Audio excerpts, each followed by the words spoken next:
ದ್ವಾದಶ ರಾಶಿಗಳಲ್ಲಿ 5ನೇ ಹಾಗೂ ಸೂರ್ಯನ ಆಧಿಪತ್ಯ ಹೊಂದಿರುವಂತಹ ರಾಶಿ ಅಂದ್ರೆ ಅದು ಸಿಂಹ ರಾಶಿ. ತುಂಬಾನೇ ಪವರ್ಫುಲ್ ಆಗಿರುವಂತಹ ಈ ರಾಶಿಯಲ್ಲಿ ಗುರುವಿನ ಒಂದು ಸ್ಥಿತ್ಯಂತರ ಯಾವ ರೀತಿಯ ಬದಲಾವಣೆಗಳನ್ನ ತರುತ್ತೆ ಗುರುಜಿ? ನೋಡಿ, ಈಗ ಸಿಂಹ ರಾಶಿಯವರು ಶನಿ ಕಾಟದಲ್ಲಿದ್ದಾರೆ. ಶನಿ ಕಾಟ ನಡೀತಾ ಇದೆ, ಅಷ್ಟಮ ಶನಿ ಕಾಟ. ಆ ದಾರುಣತೆ ಒಂದು ಗುರುಬಲ ಬಂದಿದೆ. ಈಗ ಗುರುಬಲ ಇದ್ದಿರಲಿಲ್ಲ, ಈಗ ಗುರುಬಲ ಒದಗಿದೆ. ಅಂದರೆ ಏಕಾದಶ ಸ್ಥಾನದಲ್ಲಿ ಗುರು ಇದ್ದಾನೆ. ಇವರಿಗೂ ಕೂಡ ಗುರು ಏನು ಅಂತಂದರೆ ಬಹಳ ಅಂದರೆ ಆಪ್ತ ಮಿತ್ರ, ತ್ರಿಕೋನ ಸ್ಥಾನದ ಯಜಮಾನ, ಮಕ್ಕಳಿಗೆ ಒಳ್ಳೆಯದನ್ನು ಮಾಡುವವನು. ಮಕ್ಕಳಿಗೆ ಒಳ್ಳೆಯದಾಯಿತು ಅಂತಂದರೆ ತಂದೆ ತಾಯಿಗಳ ಸುಮಾರು 75% ಏನು ಮನಸ್ಸಿನ ಸ್ಥಿತಿಗತಿಗಳು ಒಳ್ಳೆಯದಾಯಿತು, ಸುಖವಾಯಿತು, ಸಂಭ್ರಮದಿಂದ ನಾವು ಜೀವನ ಸಾಗಿಸಬಹುದು. ಅವರವರ ದುಡಿತದ ಸಂದರ್ಭ ಏನೇ ಇರಲಿ, ಆದರೆ ಮಕ್ಕಳು ಚೆನ್ನಾಗಿದ್ದಾರೆ ಅನ್ನುವಂಥದ್ದು ಬಹಳ ಅದ್ಭುತವನ್ನು ನಿರ್ಮಾಣ ಮಾಡಿಕೊಡುತ್ತೆ. ಹಾಗಾಗಿ ಮಕ್ಕಳ ಬಗೆಗಿನ ಅನೇಕ ವಿಶೇಷಗಳನ್ನು ಕೇಳಿಸಿಕೊಳ್ಳಬಹುದಾದಂತಹ ಕಾಲಘಟ್ಟ ಇದು. ಹಾಗೆ ಅನೇಕ ಪ್ರಾಪ್ತಿ, ಯಾರ್ಯಾರ್ದೋ ಯಾವುದ್ಯಾವುದೋ ಸಂದರ್ಭದ ನಾನೇನೋ ಒಂದು ಸೈಟಿಗೆ ಹಣ ಹಾಕಿರ್ತೇನೆ, ಅದು ಯಾವುದೋ ಒಂದು ಕಾಗದ ಪತ್ರ ಸರಿ ಇರದೆ ಹೋದ ಕಾರಣಕ್ಕಾಗಿ ಈ 2.5-3 ವರ್ಷಗಳಿಂದ ತೊಂದರೆ ಕೊಡ್ತಾ ಇದ್ದಂಥದ್ದು ಸರ್ರನೆ ಆ ಒಂದು ತೊಂದರೆಗಳನ್ನು ನಿವಾರಿಸಿಕೊಂಡು ನಮ್ಮ ಕೈವಶವಾಗುವಂತಹ ಒಂದು ಆ ಸಿದ್ಧಿಯ ಸ್ಥಿತಿ ಒದಗಿ ಬರೋದಕ್ಕೆ ಈ ಒಂದು ಸಿಂಹರಾಶಿಯವರಿಗೆ ಅದ್ಭುತವಾದಂತಹ ಸಂದರ್ಭ ಈಗಿದೆ. ಅಷ್ಟೇ ಅಲ್ಲ, ಹಿರಿಯರ ಆಸ್ತಿಯೂ ಕೂಡ ಎಷ್ಟೋ ದೊಡ್ಡ ಕೋಟಿ ರೀತಿಯ ಆಸ್ತಿ ಇರುತ್ತೆ. ಆದರೆ ಅದು ಅಷ್ಟೊಂದು ಸುಲಭವಾಗಿ ಅದಕ್ಕೆ ಕೈ ಹಾಕಿ ತೆಗೆದುಕೊಳ್ಳಿಕ್ಕೆ ಆಗೋದಿಲ್ಲ. ಯಾಕೆಂದ್ರೆ ಅಲ್ಲಿ ಬೇರೆ ಬೇರೆ ಹರ್ಡಸ್ ಇರ್ತವೆ. ಅದು ಯಾರಲ್ಲೋ ಅದರಲ್ಲಿ ಇವರ ಪಾಲು ಎಷ್ಟೋ ಇರುತ್ತೆ, ಇನ್ನೊಬ್ಬರ ಪಾಲು ಎಷ್ಟೋ ಇರುತ್ತೆ, ನಮ್ಮ ಅಕ್ಕಂದಿರ ಪಾಲು, ತಂಗಿಯಂದಿರ ಪಾಲು, ತಮ್ಮನ ಪಾಲು, ಹೀಗೆ. ಅಥವಾ ನಮ್ಮ ತಂಗಿ ಅಥವಾ ಅಕ್ಕನ ಮದುವೆಯಾಗಿ ಹೋದಾಗ ಅವರಿಗೆ ಕೊಡಬೇಕಾದಂತಹ ಒಂದು ಸಂದರ್ಭದ ಇನ್ಯಾವುದೋ ಒಂದು ರೀತಿಯ ಈ ಎಲ್ಲ ನಿಟ್ಟಿನಲ್ಲಿ ಏನಾಗುತ್ತೆ, ಮನುಷ್ಯನ ಜೀವನದಲ್ಲಿ ಆಸ್ತಿಯ ವಿಚಾರವೇ ಎಲ್ಲ ಸಂದರ್ಭದಲ್ಲೂ ಸುಹಾಸಕರ ಅಂತ ಹೇಳಲಿಕ್ಕೆ ಬರೋದಿಲ್ಲ. ಯಾವುದ್ಯಾವುದೋ ಕಾರಣಕ್ಕಾಗಿ ಅವು ವ್ಯಾಜ್ಯಕ್ಕೆ ತಿರುಗುವಂತಹ ಒಂದು ಸಂದರ್ಭ ಬರುತ್ತೆ. ಆದರೆ ಆ ವ್ಯಾಜ್ಯವನ್ನು ನಿವಾರಿಸಿಕೊಂಡು ಫೈನಲ್ ಆದಂತಹ ಮನಸ್ಸಿಗೆ ಸಂತೋಷವನ್ನು ಪಡೆಯಬಹುದಾದಂತಹ ವರ್ತಮಾನ ಈ ಒಂದು ಏನು ಈಗ ಇವರಿಗೆ ಬಂದಂತಹ ಗುರುಬಲದ ಕಾರಣಕ್ಕಾಗಿ ಒದಗಿ ಬರಬಹುದು. ಅಷ್ಟೇ ಅಲ್ಲ, ಈಗ ನಾನು ಒಬ್ಬ MLA ಆಗಿದ್ದೇನೆ. MLA ಆಗಿ ನಾನು ಎಷ್ಟು ದಿನ ಇರೋದು? ನಾನು 5 ಸಲ ಆರಿಸಿ ಬಂದಿದ್ದೀನಿ ಅಸೆಂಬ್ಲಿಗೆ, ಆದರೆ ನಾನು ಮಂತ್ರಿ ಆಗ್ತಾ ಇಲ್ಲ. ನಾನು 5 ಬಾರಿ ನಾನು ಪ್ರಮುಖವಾದಂತಹ ಹುದ್ದೆಯಲ್ಲಿ ನಾನು ನಡ್ಕೊಂಡು ಬಂದವನು. ನಾನು ಆ ಮಿನಿಸ್ಟರ್ ಆಗಿದ್ದೆ, ಆದರೆ ನಾನು ಚೀಫ್ ಮಿನಿಸ್ಟರ್ ಆಗ್ತಾ ಇಲ್ಲ, ಪ್ರೈಮ್ ಮಿನಿಸ್ಟರ್ ಆಗ್ತಾ ಇಲ್ಲ ಅನ್ನುವಂತಹ ಒಂದು ವ್ಯಥೆಯಿಂದ, ವ್ಯಾಕುಲತೆಯಿಂದ ಇರುವಂಥವ್ರು ನಾವು ಇವತ್ತಿನ ಸಾಮಾಜಿಕ ಸಂದರ್ಭದಲ್ಲಿ ಎಷ್ಟೋ ಕೇಳ್ತಾ ಇರ್ತೇವೆ. ಅಂಥವರಿಗೆ ಆ ಒಂದು ಪರಮೋಚ್ಚವಾದಂತಹ ಸ್ಥಿತಿಗತಿಗಳನ್ನು ಹೊಂದೋದಕ್ಕೆ ಬೇಕಾದಂತಹ ಸರಳವಾಗುವಂತಹ ಮಾರ್ಗ ಗುರುಬಲದಿಂದಾಗಿ ಒದಗಿ ಬಂದುಬಿಡಬಹುದು.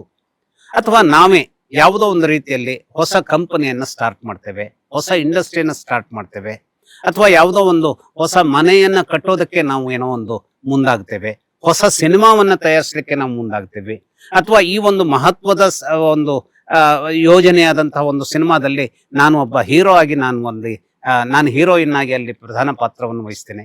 ಈ ಎಲ್ಲ ಸಂದರ್ಭಗಳಲ್ಲಿ ಏನಾಗುತ್ತೆ, ಬರೀ ನಾನು ಪಾತ್ರ ವಹಿಸಿದ ಕಾರಣಕ್ಕಾಗಿ ಸಕ್ಸಸ್ ಬರೋದಿಲ್ಲ, ಆ ಚಿತ್ರ ಗೆಲ್ಲಬೇಕಾಗತ್ತೆ. ಆ ಅಪೂರ್ವವಾದಂತಹ ಗೆಲುವು ಸಿದ್ಧಿಗೆ ಆಗಬೇಕಾದಂತಹ ರೀತಿ ನೀತಿಗಳನ್ನ ಈ ಒಂದು ಗುರುಬಲ ಒದಗಿಸಿಕೊಡೋದಕ್ಕೆ ಸಾಧ್ಯತೆ ಆಗುತ್ತೆ. ಈಗ ನಾವು ನಮ್ಮ ದುಡಿತದಿಂದ ಯಾವುದೋ ಕಂಪನಿಯಲ್ಲಿ ನಾವು ದುಡಿತಾ ಇದ್ದೇವೆ, ಯಾವುದೋ ಸ್ಕೂಲ್ನಲ್ಲಿ ದುಡಿತಾ ಇದ್ದೇವೆ, ಯಾವುದೋ ಒಂದು ಫರ್ಮ್ನಲ್ಲಿ ದುಡಿತಾ ಇದ್ದೇವೆ, ಯಾವುದೋ ಒಂದು ಇಂಡಸ್ಟ್ರಿಯಲ್ಲಿ ದುಡಿತಾ ಇದ್ದೇವೆ ಅನ್ನುವಂಥದ್ದು ಒಂದು. ಆದರೆ ನಮ್ಮದೇ ಒಂದು ಸ್ಟಾರ್ಟ್ ಮಾಡಿಕೊಂಡಾಗ ಅದೇ ರೀತಿಯ ಸಿದ್ಧಿ ಸಿಗಬಹುದಾ ಅಂತ ಯೋಚನೆ ಮಾಡಿದರೆ ಅದು ಕಷ್ಟಕರವಾದಂತಹ ರೀತಿ ನೀತಿಗಳು ಇರ್ತವೆ. ಆದರೆ ಈಗ ಒಂದು ಸಣ್ಣ ಪ್ರಮಾಣದಲ್ಲಿ ಅದನ್ನು ಪ್ರಾರಂಭಿಸಿ ಗೆಲುವಿನ ಮೂಲ ಸೂತ್ರವನ್ನ ಹಿಡಿದುಕೊಳ್ಳೋದಕ್ಕೆ ಸಾಧ್ಯವೋ ಅಂತ ಪ್ರಯತ್ನ ಮಾಡುವಂತಹದ್ದಾದರೆ ಈ ಸಂದರ್ಭದಲ್ಲಿ ಪ್ರಯತ್ನ ಮಾಡೋದಕ್ಕೆ ಇದು ಒಳ್ಳೆಯದಾದಂತಹ ಕಾಲ ಇದೆ. ಹಾಗಾದ್ರೆ ಎಲ್ಲವೂ ಒಳಿತೇ ಇದೆ ಅಂತ ತಿಳ್ಕೊಂಡ್ರೆ ಯಾವಾಗಲೂ ಹಾಗೆ ನಮ್ಮ ಜೀವನದ ಸಂದರ್ಭ ಹೇಗಿದೆ ಅಂತಂದ್ರೆ, ಹೇಗೆ ನಾವು ದಟ್ಟವಾದಂತಹ ಹಗಲನ್ನ ಆನಂದಿಸ್ತಾ ಆ ಒಂದು ಅದ್ಭುತವಾದಂತಹ ಇವತ್ತಿನ ದಿನವನ್ನ, ಅಂದ್ರೆ ಯಾರ್ದೋ ಒಂದು ಸಂದರ್ಭದ ಒಂದು ಮಹತ್ವದ ಕಾರ್ಯಕ್ರಮಕ್ಕೆ ನಾವು ಹೋಗೋದಿದೆ, ಅಲ್ಲಿ ಬಂಧುಗಳು ಬರ್ತಾರೆ, ಅವರು ಬರ್ತಾರೆ, ಊಟ ಇದೆ, ಇನ್ನೊಂದೇನೋ ಇದೆ, ಎಲ್ಲ ಸಂದರ್ಭ ಇದ್ರೂ ಕೂಡ ಒಂದು ಕೊನೆ ಅಂತ ಅದಕ್ಕೊಂದಿರುತ್ತೆ. ಅಂತಹ ಕೊನೆಯನ್ನ ತಲುಪಬಹುದಾದಂತಹ ವಿಚಾರ ಬೇರೆ ರೀತಿಯಲ್ಲಿ, ಇರುವ ಅನೇಕ ರೀತಿಯ ಸಮೃದ್ಧಿಯ ನಡುವೆ ಕೆಲವು ತೊಡಕುಗಳನ್ನು ನಿರ್ಮಿಸುವಂತ ಕೇತು ಇವರಿಗಿದ್ದಾನೆ. ಕೇತು ಆರೋಗ್ಯದ ವಿಚಾರದಲ್ಲಿ ಕೈ ಕೊಡ್ತಾನೆ. ಹಾಗೆಯೇ ನೋಡಿ, ಕೆಲವು ಸಲ ಏನಾಗುತ್ತೆ, ಬಹಳ ಅದ್ಭುತವಾದಂತಹ ವರ್ಚಸ್ಸನ್ನು ಹೊಂದಿದಂತಹ ಜನವು ಕೂಡ ತಮ್ಮ ಮಾತುಗಳ ಮೂಲಕವಾಗಿ ಕೆಲವು ಏನು ಬಹಳ ಜಾಡಾದ ಮಾತುಗಳನ್ನ ಆಡುವುದರ ಮೂಲಕವಾಗಿ ತಮ್ಮ ವರ್ಚಸ್ಸನ್ನ ಕಳ್ಕೊಳ್ಬಹುದಾದಂತಹ ಸ್ಥಿತಿ ಇರುತ್ತೆ. ಎಷ್ಟೋ ನಾವು ರಾಜಕಾರಣಿಗಳನ್ನು ನೋಡ್ತೇವೆ, ಎಷ್ಟೋ ಕೆಲವು ಮಹತ್ವದ ಸ್ಥಾನದಲ್ಲಿರುವಂತಹ ಅಧಿಕಾರಿಗಳು ಅಂತಹ ಮಾತುಗಳ ಮೂಲಕವಾಗಿ ತಮ್ಮ ಇಡೀ ವರ್ಚಸ್ಸನ್ನ ಕರಗಿಸ್ಕೊಂಡು ಬಿಡ್ತಾರೆ. ಇಂತಹದ್ದನ್ನ ಮಾಡುವಂತಹದ್ದಕ್ಕೆ ಕೇತು ತೊಂದರೆ ಕೊಡಬಹುದು. ಹಾಗಾಗಿ ಕೇತುವಿನ ಕಾರಣಕ್ಕಾಗಿ ಮಾತುಗಳ ಬಗೆಗೆ ಸಂಪೂರ್ಣವಾದಂತಹ ಹೋಲ್ಡನ್ನ ಇವರು ಇಟ್ಕೊಳ್ಬೇಕು. ಕೆಲವರ ಸಂದರ್ಭದಲ್ಲಿ ಯಾವುದೋ ಒಂದು ಮಾತನ್ನ ಆಡಿ ದಕ್ಸ್ಕೊಳ್ಬಹುದು ಅಥವಾ ಕ್ಷಮೆ ಕೇಳಿ ದಕ್ಸ್ಕೊಳ್ಬಹುದು. ಕೆಲವೊಂದು ತಪ್ಪುಗಳು ಕ್ಷಮೆ ಕೇಳಿಯೂ ಕೂಡ ಅದು ಕ್ಷಮೆ ಕೇಳಿದ ಮಾತ್ರಕ್ಕೆ ಆ ತಪ್ಪು ಹೋಗ್ಬಿಡತ್ತೆ ಅಂತ ಹೇಳುವಂಥದ್ದನ್ನ ನಾವು ನಿರೀಕ್ಷಿಸ್ಲಿಕ್ಕಾಗೋದಿಲ್ಲ. ಹಾಗಾಗಿ ಮಾತಿನ ಸಂದರ್ಭ ಎಲ್ಲಿ ಯಾವವನು ಲೀಡರ್ ಆಗ್ಲಿಕ್ಕೆ ಬಯಸ್ತಾನೋ, ಯಾವವನು ಅಧಿಕಾರಕ್ಕೆ ಇರ್ಲಿಕ್ಕೆ ಬಯಸ್ತಾನೋ, ಯಾವವನು ಮುಖ್ಯವಾದಂತಹ ಒಂದು ಸ್ಥಾನಮಾನಗಳನ್ನು ಗಳಿಸ್ಲಿಕ್ಕೆ ಹೋಗ್ತಾನೋ ಅಂತಹ, ಯಾಕೆಂದ್ರೆ ಈ ರಾಶಿಯವರಿಗೆ ಸ್ಥಾನಮಾನವನ್ನು ಗಳಿಸ್ಕೊಡೋದಕ್ಕೆ ಅದ್ಭುತವಾದಂತಹ ದಾರಿಯನ್ನ ಗುರು ನಿರ್ಮಾಣ ಮಾಡಿಕೊಡುವಂಥವನು. ಆದ್ರೆ ಆ ಸಂದರ್ಭದಲ್ಲಿ ಈ ಸಣ್ಣ ಎಡವಟ್ಟುಗಳೇನಾಗ್ತವೆ, ಅದು ತಪ್ಪಿ ಹೋಗುವಂತಹ ರೀತಿ ನೀತಿಗಳು ಆಗ್ಬಿಡ್ಬಹುದು. ಹಾಗೆಯೇ ಈ ರಾಶಿಯವರಿಗೆ ಗುರುಬಲ ಬಂದಿದ್ದರೂ ಕೂಡ ದಾಂಪತ್ಯದಲ್ಲಿ ಹಲವು ರೀತಿಯ ಬಿರುಕುಗಳು ಬರೋದಕ್ಕೂ ಕೂಡ ಸಾಧ್ಯತೆ ಇರುತ್ತೆ. ಮದುವೆಗಳು ವಿಳಂಬವಾಗಬಹುದು. ಹಾಗಾದ್ರೆ ಮದುವೆಗಳು ಯಾಕೆ ವಿಳಂಬ ಆಗತ್ತೆ? ಅಂದ್ರೆ ಇವರಿಗೆ ಶನಿ ಕಾಟ ನಡೀತಾ ಇದೆ. ಈ ಶನೈಶ್ಚರ ಏನಾಗಿದ್ದಾನೆ, ದಾಂಪತ್ಯದಲ್ಲಿ ಬಾಳ ಸಂಗಾತಿಯನ್ನ ತಂದು ಕೊಡಬೇಕಾದವನು. ಮದುವೆ ಆಗದೆ ಹೋದವರಿಗೆ ಮದುವೆ ಆಗುವಂತಹ ನೆಲೆಯಲ್ಲಿ ಬೇಕಾದಂತಹ ದಾರಿಯನ್ನ ಗುರು ತೋರಿಸಬಹುದಾದರೂ ಕೂಡ ಆ ದಾರಿಯನ್ನ ಅನೇಕ ರೀತಿಯಲ್ಲಿ ತಪ್ಪಿಸುವಂತಹ ಕೆಟ್ಟ ಕೆಲಸವನ್ನ ಶನೈಶ್ಚರ ಮಾಡ್ತಾ ಇರ್ತಾನೆ.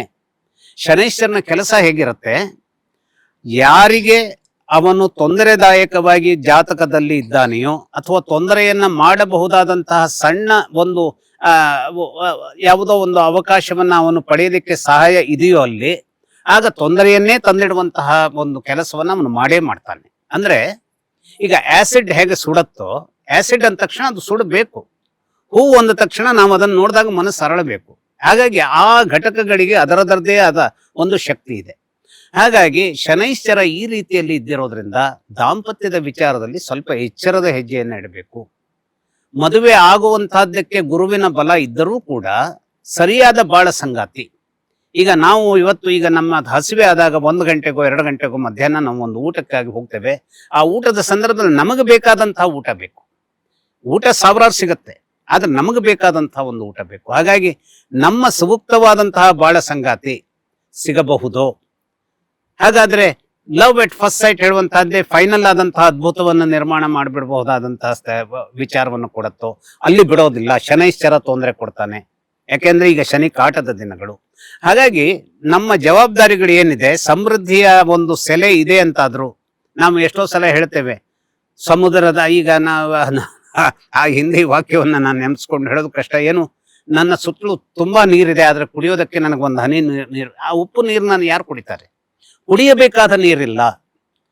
ಮದುವೆ ಮಾಡಿಕೊಳ್ಳಬೇಕಾದಂತಹದ್ದಕ್ಕೆ ಅವಕಾಶಗಳಿದ್ದಿರಬಹುದು, ಆದ್ರೆ ನನಗೆ ಬೇಕಾದಂತಹ ಸೂಕ್ತವಾದಂತಹ ಬಾಳ ಸಂಗಾತಿ, ಅದಕ್ಕೆ ಕ್ಲಿಷ್ಟಕರವಾದಂತಹ ಸನ್ನಿವೇಶ ನಿರ್ಮಾಣ ಆಗ್ಬಿಡ್ಬಹುದು. ಸೊ ಗುರುಬಲ ಬಂತು ಅಂದ ತಕ್ಷಣ ಎಲ್ಲ ವಿಚಾರಗಳಲ್ಲಿಯೂ ನಾವು ಮಿಂಚಿ ಬಿಡ್ತೇವೆ ಅನ್ನುವಂಥದ್ದೆಲ್ಲ. ಈಗ ನೋಡಿ, ನಾವೇ ಈಗ ಸ್ಟುಡಿಯೋದಲ್ಲಿ ಇದ್ದೀವಿ ಅಂದ್ರೆ ಎಲ್ಲಿ ಬೆಳಕು ಬರುತ್ತೋ ಆ ಬೆಳಕಿನ ಸಂದರ್ಭದಲ್ಲಿ ನಾವು ಏನನ್ನು 4 ಒಳ್ಳೇದನ್ನ ಮಾತನಾಡಿದಾಗ ಜನ ಅದನ್ನ ಕೇಳಿಸ್ಕೊಳ್ತಾರೆ. ಇಲ್ಲಿ ಕತ್ಲಿದೆ ಅಂತಾದ್ರೆ ಕ್ಯಾಮ್ರಾ ಇದ್ರೂ ಕೂಡ ಅದು ಕೇಳಿಸ್ಕೊಡಲ್ಲ. ಹಾಗಾಗಿ ಆ ಪರಿಸ್ಥಿತಿಗೆ ಬೇಕಾದಂತಹ ಇನ್ನೊಂದು ಯಾವುದೋ ಒಂದು ಕೊಂಡಿ ಬೇಕಾಗುತ್ತೆ. ಹಾಗಾಗಿ ಆ ಕೊಂಡಿಯನ್ನ ಒದಗಿಸಬೇಕಾದಂತಹ ಒಂದು ಮೂಲವಾದಂತಹ ಒಂದು ಸಂಯೋಜನೆ ದಶಾದ ಸಂದರ್ಭದ ಒಂದು ವಿಶೇಷ. ಅಂದ್ರೆ ಈಗ ಗುರುಬಲ ಇದೆ, ಶನಿ ಕಾಟ ಇದೆ ಹೇಳಾದ್ರೂ ಕೂಡ ಒಂದು ಅದ್ಭುತವಾದಂತಹ ದಶಾ ಸಂದರ್ಭ ಹೋಗ್ತಾ ಇದೆ ಅಂತಾದ್ರೆ ಈ ಒಂದು ಗುರುಬಲ ಏನಿದೆ, ಈ ಒಂದು ಸಿಂಹ ರಾಶಿಯವರಿಗೆ ಅವರು ಮುಟ್ಟಿದ್ದೆಲ್ಲವನ್ನೂ ಚಿನ್ನವನ್ನಾಗಿ ಪರಿವರ್ತಿಸುವಂತಹ ಸಕಲ ಶಕ್ತಿಯನ್ನು ಕೂಡ ಗುರು ಒದಗಿಸ್ತಾನೆ. ಯಾವುದೇ ಕೇತು ಏನೇ ತೊಂದರೆ ಕೊಡ್ಲಿ, ಯಾವುದೇ ರಾಹು ಏನೇ ತೊಂದರೆ ಕೊಡ್ಲಿ, ಅಥವಾ ಶನೈಶ್ಚರ ಏನೇ ತೊಂದರೆ ಕೊಡ್ಲಿ, ಅವರಿಗೆ ಬೇಕಾದಂತಹ ಒಂದು ಸಮೃದ್ಧಿಯ ದಶಾ ಸಂದರ್ಭ ಇದೆ, ಮಹಾದಶಾ ಸಂದರ್ಭ ಇದೆ, ಭುಕ್ತಿಯ ಸಂದರ್ಭ ಇದೆ ಅಂತಾದ್ರೆ ಈ ಒಂದು ಗುರುಬಲ ಅನ್ನುವಂಥದ್ದೇನಿದೆ ಮಣ್ಣನ್ನು ಮುಟ್ಟಿದರೂ ಕೂಡ ಚಿನ್ನವನ್ನಾಗಿ ಪರಿವರ್ತಿಸುವಂತಹ ಒಂದು ವಿಶೇಷವನ್ನ ಸೂರ್ಯನ ಯಜಮಾನತ್ವದ ಸಿಂಹರಾಶಿಯವರಿಗೆ ಒದಗಿ ಬರುತ್ತೆ. ಹಾಗೆಯೇ ಅನೇಕ ರೀತಿಯ ವಿದೇಶಾಂಗ, ಈಗ IAS ಅನ್ನ ಪಾಸ್ ಮಾಡಬೇಕು ಅಂತ ಯೋಜನೆ ಹೊಂದವರು, KS ಅನ್ನ ಪಾಸ್ ಮಾಡಬೇಕು ಅಂತ ಯೋಜನೆ ಹೊಂದಿದವರು ಏಕಾಗ್ರತೆಯಿಂದ ತಾವು ಮಾಡಬೇಕಾದಂತಹ ಕೆಲಸದಲ್ಲಿ ಪರಿಣಾಮಕಾರಿಯಾದಂತಹ ರಿಸಲ್ಟ್ ಅನ್ನು ಪಡಿಬೇಕು ಅಂತಾದ್ರೆ ಖಂಡಿತವಾಗಿಯೂ ಈಗ ಪ್ರಯತ್ನಿಸಬಹುದು. ಯಾಕೆಂದ್ರೆ ಇದು ಸಕಾಲವಾಗಿದೆ. ಆದರೆ ಏಕಾಗ್ರತೆ ಬೇಕು.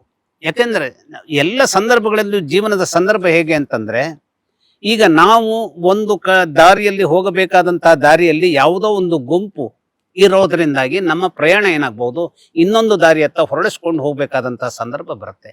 ಆ ಹೊರಳಿಸಿಕೊಳ್ಳಬೇಕಾದಂತಹ ದಾರಿಯಲ್ಲಿಯೂ ನಾನು ತಾಳ್ಮೆಯೊಂದಿಗೆ ಹೊರಳಿಸ್ಕೊಂಡು ಹೋಗ್ತೇನೆ ಎನ್ನುವಂತಹ ಒಂದು ಮನಸ್ಸಿನ ನಿಗ್ರಹ ಇದ್ರೆ ಯಾವುದೇ ಕೆಲಸಕ್ಕೆ ಕೈ ಹಾಕಲಿ ಈಗ ಅತ್ಯುತ್ತಮವಾದಂತಹ ರಿಸಲ್ಟ್ ಅನ್ನು ಪಡೆಯೋದಕ್ಕೆ ಸಿಂಹರಾಶಿಯವರಿಗೆ ಅವಕಾಶ ಇದೆ. ಸಬ್ಜೆಕ್ಟು ಒಳ್ಳೆಯ ದಶಾ ಮತ್ತು ತಾಳ್ಮೆ ಯಾಕೆ ಬೇಕು ಅಂದ್ರೆ, ನಿರಂತರವಾಗಿ ತೊಂದರೆ ಕೊಡ್ತಾ ಇರುವಂತಹ ಕೇತು ಇವರ ರಾಶಿಯಲ್ಲೇ ಇರೋದರಿಂದ ಕೇತು ಮನಃಶಾಂತಿಯನ್ನು ಕೊಡೋದು ಕಷ್ಟ ಆಗುತ್ತೆ. ಮನಃಶಾಂತಿ ಹಾಗಾದ್ರೆ ಹೇಗೆ ಕಳ್ಕೊಳ್ತಾರೆ ಇವರು? ಮನಸ್ಸಿಗೆ ಕಾರಕನಾದಂತಹ ಚಂದ್ರ ಇವರಿಗೆ ನಷ್ಟದ ಮನೆ ಯಜಮಾನ. ಹಾಗಾಗಿ ಇವು ಒಂದಲ್ಲ, ಅದು ಏನಾಗುತ್ತೆ, ಈ ಜಾತಕದ ವಿಚಾರಗಳು ಅಂದ್ರೆ ಒಂದು ಸರಿಯಾಗಿ ಇದೆ ಅನ್ನೋ ಹೊತ್ತಿಗೆ ಇನ್ನೊಂದು ಯಾವುದೋ ಒಂದು ಬರುತ್ತೆ. ನಾವು ರಸ್ತೆಯಲ್ಲಿ ಹೋಗ್ತಾ ಇರುವಾಗ ಬೆಂಗಳೂರಿನಂತಹ ಸಿಟಿಯಲ್ಲಿ ಇಲ್ಲಿ ಒಂದು ಟ್ರಾಫಿಕ್ ರೂಲ್ ಇದೆ, ಆದ್ರೆ ಆ ರೂಲನ್ನ ವಿವಿಧ ಕಾರಣಗಳಿಗಾಗಿ ತಪ್ತಾರೆ. ಹೀಗೊಂದು ಏನೋ ನಾವು ಇಲ್ಲಿ ಹೊರಳಿಸ್ಕೊಂಡು ಹೋಗ್ಬೋದು ಅನ್ನೋವಾಗ ಇನ್ನೊಂದು ಯಾವುದೋ ಒಂದು ವಾಹನ ಬಂದ್ಬಿಡುತ್ತೆ. ಹಾಗೆ ಈ ಜಾತಕದ ಸಂದರ್ಭದಲ್ಲೂ ಕೂಡ ಗುರುಬಲ ಅನ್ನುವಂತಹದ್ದು ಸಂಪೂರ್ಣ ಸಶಕ್ತವಾದಂತಹ ಸ್ವರೂಪದಲ್ಲಿ ಸಿಂಹರಾಶಿಯವರಿಗಿದ್ರೂ ಕೂಡ ತನ್ನದೇ ಆದಂತಹ ತೊಡಕನ್ನ ಇಟ್ಟುಕೊಂಡಂತಹ ಕೆಲವು ಗ್ರಹಗಳಿರೋದ್ರಿಂದ ಎಚ್ಚರದ ಹೆಜ್ಜೆ, ತಾಳ್ಮೆ ಹೆಜ್ಜೆ, ಜಾಣ್ಮೆ ಹೆಜ್ಜೆ ಮತ್ತು ದೊಡ್ಡದೊಂದನ್ನ ನಾನು ಸ್ವಾಧೀನಪಡಿಸಿಕೊಳ್ಳುತ್ತೇನೆ ಎನ್ನುವಂತಹ ಸಕಾರಾತ್ಮಕವಾದ ಯೋಜನೆಗಳು, ಇವುಗಳೆಲ್ಲದರ ಜೊತೆಗೆ ಹೊರಟರೆ ಪರಿಣಾಮಕಾರಿಯಾದದ್ದನ್ನು ಮಾಡುವ ಕೆಲಸದಲ್ಲಿಯೂ, ದಾಂಪತ್ಯದಲ್ಲಿಯೂ, ವಿವಾಹ ಅಪೇಕ್ಷೆಗಳು ವಿವಾಹವನ್ನ ಹೊಂದುವುದರಲ್ಲಿಯೂ ಸಾಕಷ್ಟು ಒಳಿತಿನ ಸಂದರ್ಭದ ದೊಡ್ಡ ಕಾಲಘಟ್ಟವಾಗಿದೆ. ಇದನ್ನ ಇವರು ಆನಂದಿಸಬಹುದಾದಂತಹ ಒಳ್ಳೆಯ ಸಮಯ ಇದಾಗಿದೆ. ಗುರುವಿನ ಸ್ಥಾನಪಲ್ಲಟ ಸಿಂಹ ರಾಶಿಯವರ ಜೀವನದಲ್ಲಿ ಯಾವೆಲ್ಲ ರೀತಿಯ ಬದಲಾವಣೆಗಳನ್ನ ತರಲಿದೆ ಅನ್ನೋದ್ರ ಬಗ್ಗೆ ಮಾಹಿತಿಯನ್ನ ತಿಳಿಸಿಕೊಟ್ರಿ ಗುರುಜಿ. ಧನ್ಯವಾದ. ನಮಸ್ಕಾರ. ಲೇಟೆಸ್ಟ್ ಹಾಗೂ ಇಂಟ್ರೆಸ್ಟಿಂಗ್ ಸುದ್ದಿಗಳಿಗಾಗಿ ಬಾಸ್ ಟಿವಿ ಕನ್ನಡ ಚಾನೆಲ್ನ ಸಬ್ಸ್ಕ್ರೈಬ್ ಮಾಡಿ. ಹಾಗೆಯೇ ಬೆಲ್ ಐಕಾನ್ ಪ್ರೆಸ್ ಮಾಡಿ. ಇದರ ಜೊತೆಗೆ ಫೇಸ್ಬುಕ್, ಇನ್ಸ್ಟಾಗ್ರಾಮ್, ಎಕ್ಸ್ ನಲ್ಲೂ ಮಿಸ್ ಮಾಡದೆ ಫಾಲೋ ಮಾಡಿ.